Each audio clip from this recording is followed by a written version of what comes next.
Hello my friends, നിറം art and media എന്ന YouTube ചാനലിലേക്ക് എല്ലാവരെയും സ്വാഗതം ചെയ്യുന്നു. ഇന്ന് ഞാൻ നിങ്ങളെ പരിചയപ്പെടുത്താൻ പോകുന്നത് ഡ്രോയിങ്ങിനെ കുറിച്ചാണ്. ഗ്രാഫിട്ട് എങ്ങനെ ഡ്രോയിങ് ചെയ്യാം, വരയ്ക്കാം എന്നുള്ള ഒരു ട്യൂട്ടോറിയലാണ്. നമ്മുടെ ഇടയിൽ പലർക്കും ഇതുപോലെ വരയ്ക്കാൻ അറിയാം, എന്നാൽ വരയ്ക്കാൻ അറിയാത്തവരുമുണ്ട്. അവർക്ക് വേണ്ടിയാണ് ഈ വീഡിയോ ചെയ്യുന്നത്. ആദ്യകാലങ്ങളിലൊക്കെ ചിത്രം നമുക്ക് ലഭിച്ചു കഴിഞ്ഞാൽ ചിത്രത്തിൻ്റെ മുകളിൽ നമ്മൾ സ്കെയിൽ വെച്ച് ഗ്രാഫിട്ട് അഥവാ കള്ളിയിട്ട് വരച്ചാണ് നമ്മൾ ചിത്രം വരയ്ക്കാറ്. ഇപ്പോൾ അതിൻ്റെ ആവശ്യമില്ല. ഇപ്പോൾ ഇത് ഡിജിറ്റൽ യുഗമായതുകൊണ്ട് ലാപ്പിലാണെങ്കിലും കമ്പ്യൂട്ടറിലാണെങ്കിലും അതുപോലെ മൊബൈലിലാണെങ്കിലും നമ്മൾ നെറ്റിൽ കയറി ഫോട്ടോ ഡൗൺലോഡ് ചെയ്ത് അതിനകത്ത് നമുക്ക് മറ്റു ആപ്പുകളുടെ സഹായത്താൽ നമുക്ക് ഗ്രാഫിട്ട് ലൈനിട്ട് വരയ്ക്കാൻ പറ്റും. ഓക്കെ, അപ്പോൾ അങ്ങനെ ഒരു ആപ്പ് ഞാൻ ഇവിടെ പ്ലേ സ്റ്റോർ എടുത്തിട്ടുണ്ട്. അതിൻ്റെ പേരാണ് ഗൈഡ് ഫോർ ഡ്രോയിങ്. അത് ഓപ്പൺ ചെയ്യാണ്. ഈ ഒരു പ്ലസ് ഐക്കണിൽ നമ്മൾ പ്രസ് ചെയ്യുമ്പോൾ നമ്മുടെ ഫോണിലെ ഗാലറിയിലേക്ക് പോകും. അവിടെ നമുക്ക് ഏത് ഫോട്ടോയാണ് വരയ്ക്കാൻ ഉദ്ദേശിക്കുന്നത് ആ ഫോട്ടോ സെലക്ട് ചെയ്യുക. ഓക്കെ, ഞാനിവിടെ ഇത് ഓപ്പൺ ചെയ്തപ്പോൾ ഗാലറി ആൽബം വന്നു. ആൽബം, ക്യാമറ, അതുപോലെ ഫോട്ടോസ് വന്നു. ഞാനിവിടെ ആൽബം എന്നുള്ള ഓപ്ഷൻ പ്രസ് ചെയ്തു. അപ്പോൾ നമ്മൾ വരയ്ക്കാൻ ഉപയോഗിക്കുന്ന ആ ചിത്രം ഇവിടെ വന്നിട്ടുണ്ട്. ഈ ഒരു ചിത്രമാണ് ഞാൻ വരയ്ക്കാൻ ഉപയോഗിക്കുന്നത്. ഇദ്ദേഹത്തെ നിങ്ങൾക്ക് എല്ലാവർക്കും അറിയാം, ഞാൻ പറയേണ്ട ആവശ്യമില്ല. ഇതിൻ്റെ മുകളിലാണ് ഗ്രാഫ് ഇടാൻ പോകുന്നത്. അപ്പോൾ താഴെ കാണുന്ന ഗൈഡ് എന്ന് പറയുന്ന ഓപ്ഷനിൽ ഞാനൊന്ന് പ്രസ് ചെയ്തു. അപ്പോൾ ഇവിടെ നല്ലൊരു ചതുരക്കള്ളി പോലെ ഗ്രാഫ് വന്നു. ചതുരക്കള്ളികളായിട്ട് ഗ്രാഫ് വന്നു. ഓക്കെ, ഇവിടെ ഡയഗോണൽ എന്ന് പറയുന്ന ഒരു ഓപ്ഷനുണ്ട്. അത് പ്രസ് ചെയ്യുമ്പോൾ ഒരു സ്പെഷ്യൽ ഗ്രാഫ് ഇവിടെ വരും. അതാണ് ഇപ്പോൾ നിങ്ങൾ കാണുന്നത്. ഞാനിതിൻ്റെ കളർ ഒന്ന് ചേഞ്ച് ചെയ്യാണ്. അവിടെ സെറ്റിങ്സ് ഓപ്പൺ ചെയ്തു. ഇവിടെ കളേഴ്സ് നോക്കി അമർത്തി ഇവിടെ ഞാൻ വൈറ്റ് എടുക്കുകയാണ്. ഓക്കെ, ഇവിടെ കാണാൻ കഴിയും ഗൈഡ് 10 എന്ന് കാണാൻ കഴിയും. അത് ഒന്ന് ഈ ഒരു പ്ലസ് ഐക്കൺ ഒന്ന് പ്രസ് ചെയ്യുമ്പോൾ നമ്മുടെ ഈ ഗ്രാഫിൻ്റെ എണ്ണം കൂടിക്കൊണ്ടിരിക്കും.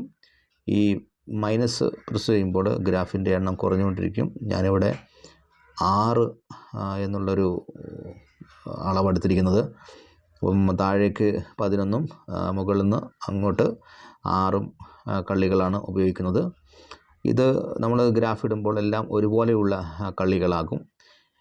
നമ്മൾ ഈ പ്ലസ് ഐക്കൺ പ്രസ് ചെയ്യുകയാണെങ്കിൽ ഈ കള്ളിയുടെ വലിപ്പം കൂടിക്കൊണ്ടിരിക്കും. ഇനി അതുപോലെ തന്നെ നമ്മൾ ഈ ചിത്രം നമ്മളത് സേവ് ചെയ്യാണ്. അതിന് ഞാനിവിടെ ഞാനിവിടെ കൊടുത്തു. ഇമേജ് ടു ഗാലറി വന്നു. ഇപ്പോൾ നമ്മുടെ ഫോണിലേക്ക് ഈ ഫോട്ടോസ് സേവായി. ഇനി ഇതിൽ കാണുന്ന പോലെ തന്നെ ചിത്രം വരയ്ക്കണമെങ്കിൽ ഇതിൽ കൊടുത്തിരിക്കുന്ന ഈ ഒരു അളവ് വരയ്ക്കാൻ ഉപയോഗിക്കുന്ന പേപ്പറിലേക്ക് നമ്മൾ ഒന്ന് ഗ്രാഫ് വരയ്ക്കുക. അതുപോലെ തന്നെ ഇതിനേക്കാൾ വലിയൊരു ഫോട്ടോ ആണ് വരയ്ക്കാൻ ആഗ്രഹിക്കുന്നതെങ്കിൽ ഇപ്പോൾ ഇതിനകത്ത് 1/2 സെൻറ്റിമീറ്ററാണ് അല്ലെങ്കിൽ 1/2 ഇഞ്ചാണ് ഈ കള്ളിയുടെ വലുപ്പമെങ്കിൽ നമ്മൾ ഫോട്ടോ വലുതാക്കി വരയ്ക്കണമെങ്കിൽ ഒരു 1 ഇഞ്ച് 2 ഇഞ്ചൊക്കെ നമ്മൾ കള്ളികൾ ഗ്രാഫ് വലുതാക്കുക. അപ്പോൾ നമുക്ക് വലിയ ഫോട്ടോ ആയിട്ട് വരച്ച് കിട്ടും. ഓക്കെ, ഇത് ഞാൻ സേവ് ചെയ്ത് വെച്ചിട്ടുണ്ട്. ഓക്കെ, നമുക്ക് വരയ്ക്കാം. നേരത്തെ ഫോട്ടോയിൽ ഗ്രാഫ് എടുത്തതുപോലെ തന്നെ ഞാൻ വരയ്ക്കാൻ എടുത്തിരിക്കുന്ന പേപ്പറിലേക്ക് 1 ഇഞ്ച് സൈസാണ് ഗ്രാഫ് ഇടുന്നത്. 1 ഇഞ്ച് സൈസാണ് ഗ്രാഫ് ഇടുന്നത്. ഗ്രാഫ് ഇടുമ്പോൾ പേപ്പറിൻ്റെ നല്ലൊരു ഭാഗം നോക്കി മാർക്ക് ചെയ്യുക. ആ നല്ലൊരു ഭാഗത്ത് നമ്മൾ മാർക്കിട്ട് പോരുക. ഒരു അല്പം പോലും കള്ളികൾ ഗ്രാഫുകൾ തെറ്റാൻ പാടില്ല. 1 ഇഞ്ച് നമ്മൾ സ്പോട്ട് ചെയ്ത് നമ്മൾ വരയ്ക്കുമ്പോൾ കറക്റ്റായിട്ട് 1 ഇഞ്ച് തന്നെ ആയിരിക്കണം ചുറ്റുഭാഗം. അപ്പോൾ മാത്രമേ സമചതുരമുള്ള കള്ളികൾ വരുള്ളൂ, സമചതുരമുള്ള ഗ്രാഫുകൾ വരുള്ളൂ. ഓക്കെ, നിങ്ങൾക്ക് ഞാൻ വരയ്ക്കുന്ന ഈ ചിത്രം അല്ലെങ്കിൽ എൻ്റെ ഡ്രോയിങ് നിങ്ങൾക്ക് ഇഷ്ടമായാൽ ദയവ് ചെയ്ത് നിങ്ങളുടെ ചാനൽ സബ്സ്ക്രൈബ് ചെയ്യുക. അതുപോലെ ലൈക്ക് ചെയ്യുക, ഫോളോ ചെയ്യുക, മറ്റുള്ളവർക്ക് ഷെയർ ചെയ്യുക. അതുപോലെ തന്നെ നിങ്ങളുടെ വിലപ്പെട്ട അഭിപ്രായം താഴെ കമൻറ്റായി രേഖപ്പെടുത്തുക. ഓക്കെ, വരച്ച് പഠിക്കുന്നവർക്ക് പെട്ടെന്ന് വരച്ച് പഠിക്കാനുള്ള ഒരു ഈസി ആയിട്ടുള്ളൊരു മെത്തേഡാണിത്. ഇത് നമ്മൾ 2-3 പ്രാവശ്യമൊക്കെ നമ്മൾ പേപ്പറിനകത്ത് ഗ്രാഫിട്ട് വരച്ച് കഴിയുമ്പോൾ നമുക്ക് കണ്ണ് വരയ്ക്കാനും ചുണ്ട് വരയ്ക്കാനും അതുപോലെ തന്നെ മുടി, അങ്ങനെ ഒത്തിരി കാര്യങ്ങളൊക്കെ വരച്ച് പഠിക്കാൻ നമുക്കതൊരു പരിചയമായി തീരും. അതുകൊണ്ട് നിങ്ങൾ ഇതുപോലെ തന്നെ ട്രൈ ചെയ്യുക. നമ്മളിങ്ങനെ വരച്ച് പഠിച്ചാൽ നമുക്കൊരുപാട് ഐഡിയകൾ കിട്ടും.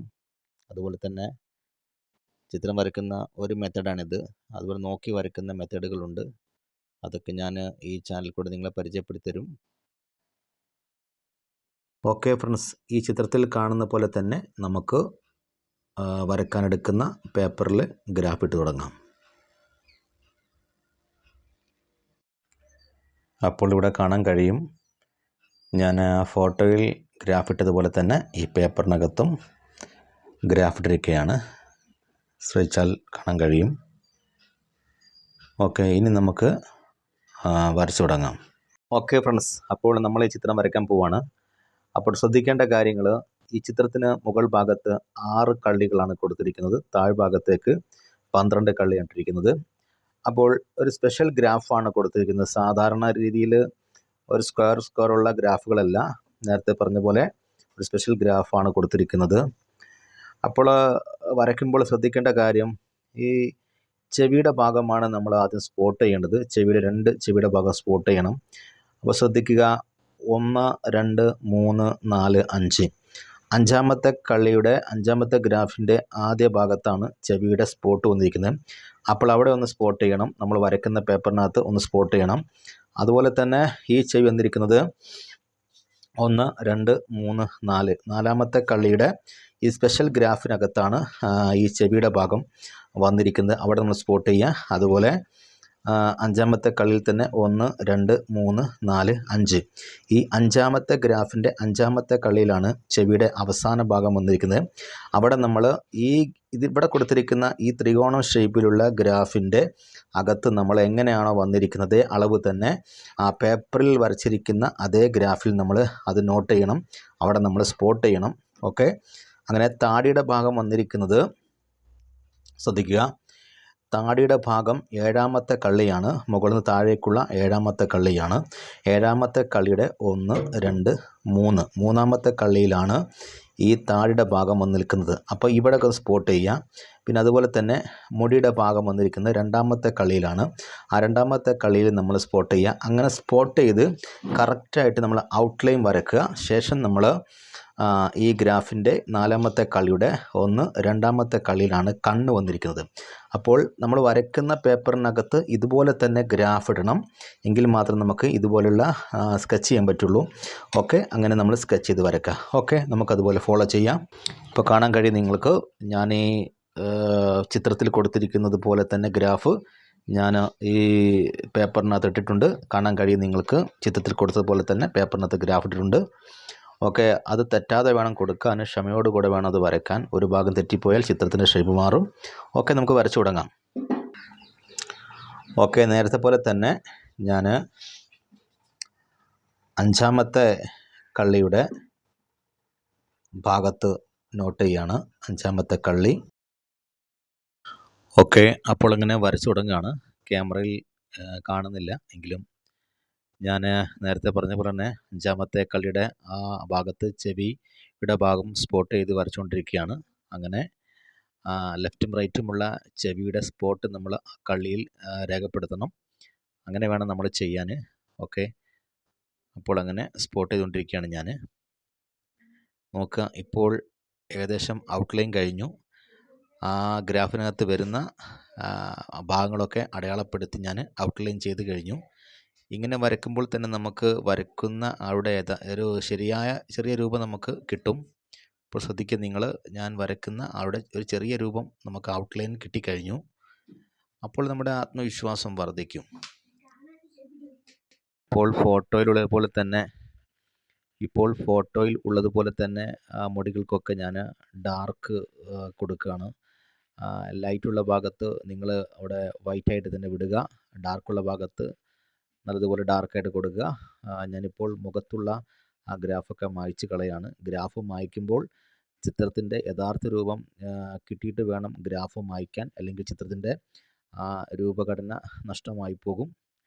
ഇപ്പോൾ ഏകദേശം ഫേസിലെ വർക്ക് കഴിഞ്ഞു. ഇനി കഴുത്തിലെ ഷെയ്ഡ് ചെയ്തുകൊണ്ടിരിക്കുകയാണ്.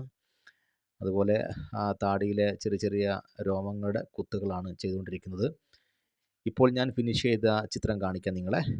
ഒരിക്കൽ കൂടെ പറയുന്നു, ഞാൻ വരച്ച ഈ ചിത്രം നിങ്ങൾക്ക് ഇഷ്ടമായാൽ, എൻ്റെ ഡ്രോയിങ് ഇഷ്ടമായാൽ നിങ്ങൾ എൻ്റെ ചാനൽ സബ്സ്ക്രൈബ് ചെയ്യുക, ലൈക്ക് ചെയ്യുക, ബെൽ ബട്ടൺ എനേബിൾ ചെയ്യുക, ഓൾ എന്ന് പ്രസ് ചെയ്യുക, മറ്റുള്ളവർക്ക് ഷെയർ ചെയ്യുക, കമൻറ്റ് ചെയ്യുക. ഒക്കെ വ്യത്യസ്തമാകുന്ന ഡ്രോയിങ്ങുകളുമായിട്ട് ഞാൻ വീണ്ടും നിങ്ങളുടെ മുമ്പിൽ വരും. Good bye.